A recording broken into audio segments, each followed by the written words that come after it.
Josiane Bernard, praticienne en énergétique traditionnelle chinoise. La rencontre de deux drôles d'oiseaux. Il était une fois un pays bleu sur une planète bleue où tout était bleu. Tous les habitants de cette planète étaient bleus, à l'exception d'une seule espèce, les oiseaux. Mais pas tous les oiseaux, seulement ceux nommés les blancs-bleus. Ils étaient appelés ainsi parce que justement, ils n'étaient pas tout bleus. Bien sûr, tous les blancs-bleus possédaient plus ou moins de plumes bleues, mais ils avaient aussi plus ou moins de plumes blanches. Enfin, leur corps n'était pas entièrement bleu, comme l'étaient ceux de tous les êtres vivants et mourants sur cette planète. Il y aurait tant et tant de choses à vous raconter sur les raisons qui ont conduit tous les habitants et toutes les choses à devenir bleus. Parce que cette planète n'a pas toujours été ainsi. Non, non, non. Il fut un temps où elle arborait toutes sortes de couleurs.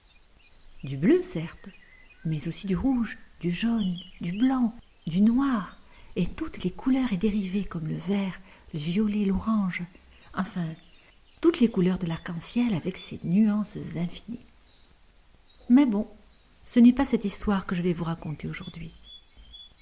Aujourd'hui, je vais vous raconter l'histoire de la rencontre de deux oiseaux particuliers vivant dans un pays bleu sur une planète bleue. Laissez-moi vous les présenter. L'un s'appelle Moi et l'autre Soi. Ça peut vous paraître étrange, mais ces prénoms sont très à la mode sur cette planète. Il y a beaucoup de Moi et de Soi sur cette planète bleue. Il y en a tant et tant de Moi, tant de Soi de toutes sortes qu'il est presque impossible de ne pas les confondre. Pourtant, nos deux oiseaux sont différents à bien des égards. Commençons par Moi. Moi est un oiseau svelte et élégant. Il possède un plumage d'un bleu intense avec un tout petit point blanc sous son jabot, juste à l'emplacement du cœur. Bien que svelte, il ne sait pas voler très haut. En fait, il peut marcher et volter seulement, et seulement à 1 mètre ou 2 du sol, tout au plus. Il n'est pas entièrement bleu, mais c'est un oiseau responsable qui travaille beaucoup pour le bleu. Les affaires du monde le préoccupent et l'occupent énormément. Il s'agite beaucoup et a toujours beaucoup de choses à faire. On pourrait même bien le qualifier d'hyperactif tant il sait faire plusieurs choses à la fois. Dans une même journée, il peut construire son nid, aider à la construction d'un autre nid, nourrir ses oisillons, aider ses voisins, et, ce qu'il aime par-dessus tout, d'ailleurs il en a fait son métier, il peut aussi soigner les corps et les esprits, et montrer à sa famille, à ses oisillons, et à tout un chacun d'ailleurs, comment voler de leurs propres ailes. Il fait donc plusieurs choses à la fois, et en est très fier d'ailleurs. Et ça, c'est tout le paradoxe chez lui, car il aime faire beaucoup de choses à la fois, et il s'en plaint en même temps. Moi est vraiment un drôle d'oiseau. C'est un bon citoyen, un bon employé, un bon camarade, et comme il possède une belle intelligence bleue, on le sollicite très souvent pour régler des problèmes ou des conflits bleus. C'est un oiseau qui réfléchit beaucoup. Il réfléchit tant et tant qu'il n'arrive pas à se détendre, et parfois même, ses pensées l'empêchent de dormir, tournant et retournant dans son nid les choses et les événements dans tous les sens. Tant et si bien que tout finit par devenir une véritable peur. Oui, une peur bleue. C'est cela, la fameuse peur bleue. Moi, a choisi un métier qui lui a demandé de longues études, parce qu'il aime apprendre. Il aime apprendre, il aime comprendre, et il aime les techniques rapides et efficaces qui collent bien à son temps. Oui, à présent il faut être efficace, rapide, car plus personne n'a le temps sur cette planète bleue. Et tout va vite, très vite. Il a choisi de soigner les autres oiseaux. C'est peut-être à cause de la tache blanche qu'il a sur le cœur, Qu'en pensez-vous? Enfin, ça, c'est juste une interrogation. Moi, j'aime soigner les oiseaux de façon holistique, à l'aide de tout un tas de techniques pour soulager ou libérer le corps et l'esprit des oiseaux. Moi, a plusieurs facettes, mais il aime tellement son métier et il travaille tellement pour améliorer ses pratiques qu'il s'est totalement identifié à lui. En est-il conscient, croyez-vous? En tout cas, pas pour l'instant. Bien, vous commencez à cerner le caractère de cet oiseau. À présent, je vais vous présenter Soie. Soie est un oiseau tout blanc, d'un blanc pur et éclatant, mais lui possède une toute petite tache bleue sur la tête. Une toute petite tache pas plus grosse qu'une tête d'épingle. Alors que moi est tout bleu et possède une tache blanche sur son cœur, Soie est tout blanc et possède une tache bleue sur son crâne. Ça ressemble bien au yin et au yang, non? Qu'en pensez-vous? Bon, quoi qu'il en soit, continuons. Soie est un oiseau robuste et très musclé.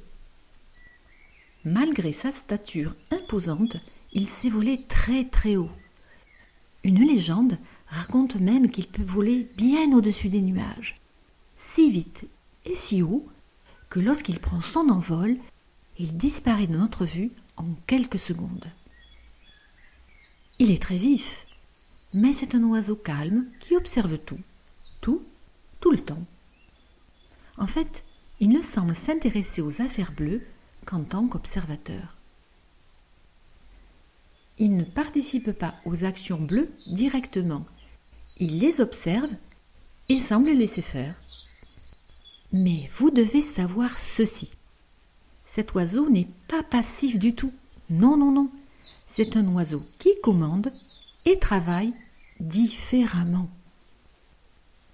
Il travaille d'en haut depuis les airs bien au-dessus des nuages.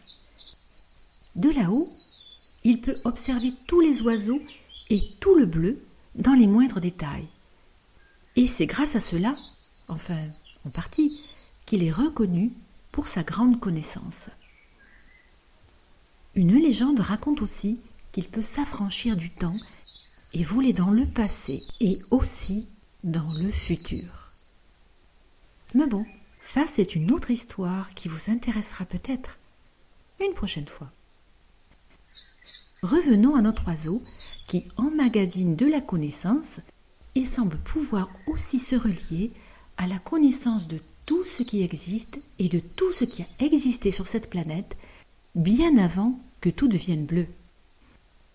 Et ça c'est sûr, parce que les sciences bleues actuelles des oiseaux ont pu le démontrer. Comme il sait tout, il comprend pourquoi les oiseaux de cette planète ont des problèmes bleus et pourquoi le bleu les unit et les divise.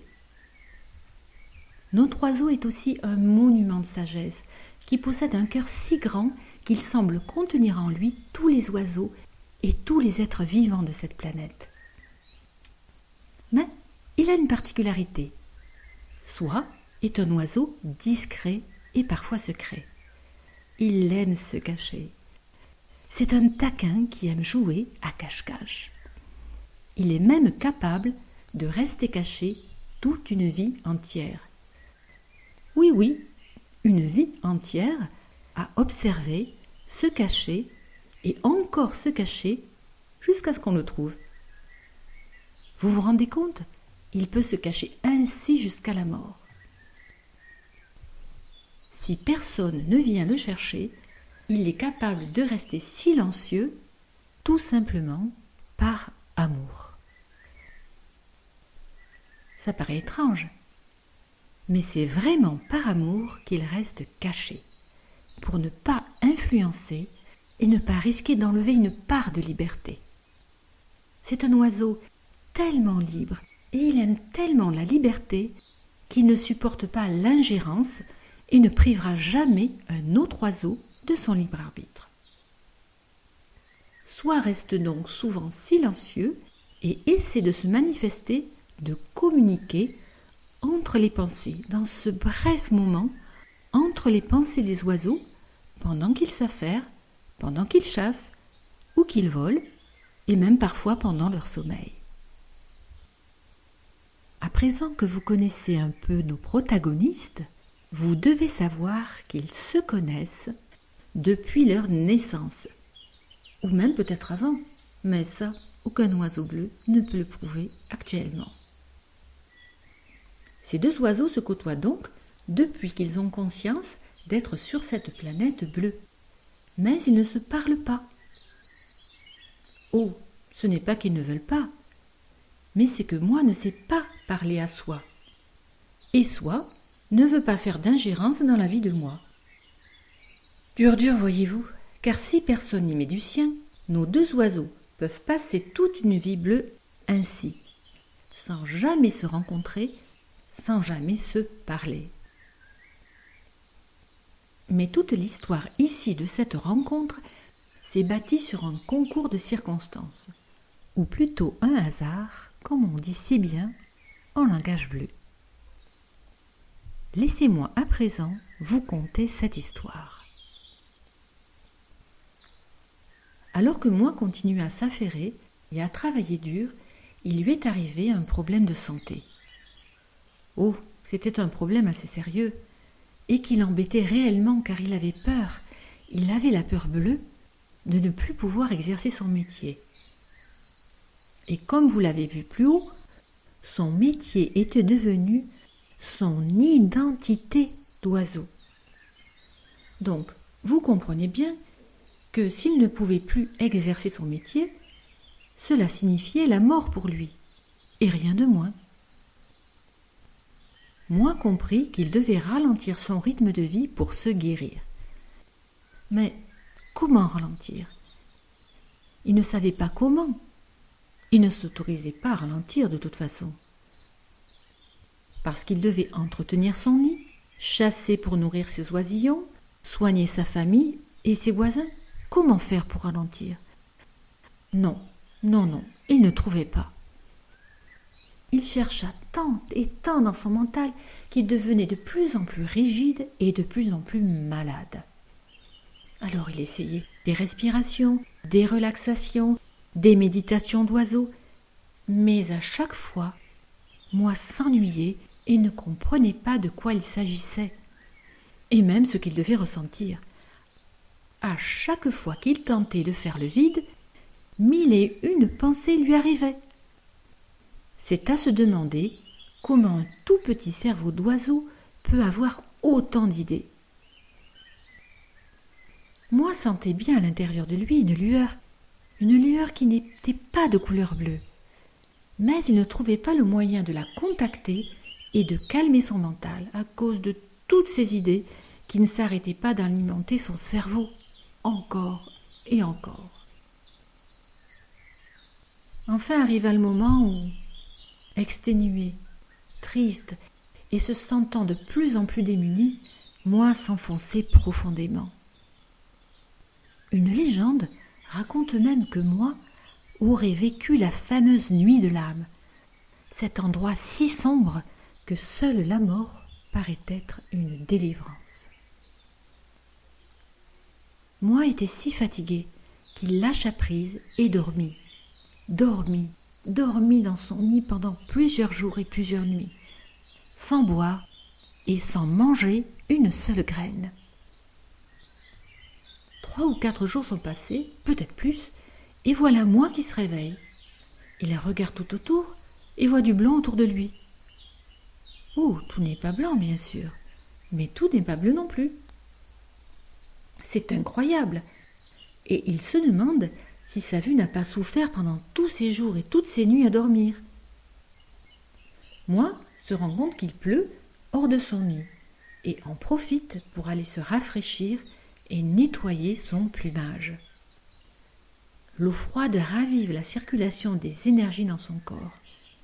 Mais une fois son corps ragaillardi et séché, rien ne change.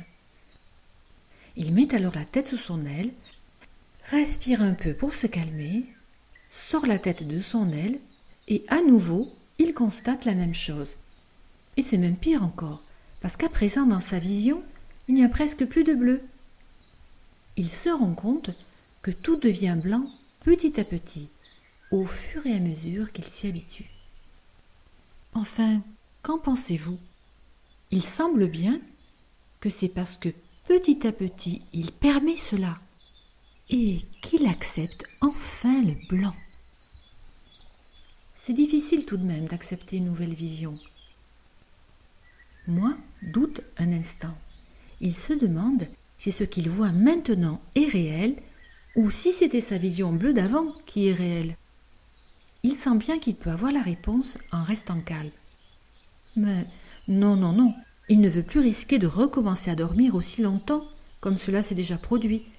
Non, il lui faut trouver une autre façon de faire pour communiquer et obtenir des réponses.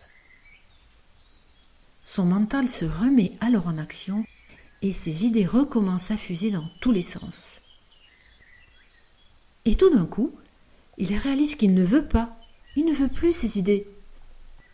Comment se fait-il qu'il décide de se calmer et que des idées qu'il ne souhaite pas viennent envahir son cerveau et l'empêcher de faire ce qu'il a pourtant décidé de faire? Y a-t-il un pilote automatique dans l'avion, enfin dans l'oiseau? N'est-il pas maître de ce qu'il pense? Voilà le point d'appui. C'est cela, se dit-il. Qui est le maître à bord? Il se met à crier tout d'un coup. Oui, je suis l'oiseau maître, c'est moi, s'exclame-t-il. Je suis l'oiseau maître. Je peux observer ces pensées qui viennent à moi, mais qui ne sont pas de moi. Donc, je ne suis pas ces pensées. Je suis le maître, et puisque c'est moi qui décide, je fais le choix de les chasser. Oui, c'est ça, je prends le contrôle et je chasse ces idées qui ne sont pas à moi. Je les regarde, je deviens l'observateur et je laisse faire. Oh, mais c'est merveilleux, se dit-il, car je ressens tout plein de choses dans mon être. Et oui, je communique avec une autre partie de moi. Eh, c'est drôle ça. Je communique, mais ni je vois, ni j'entends.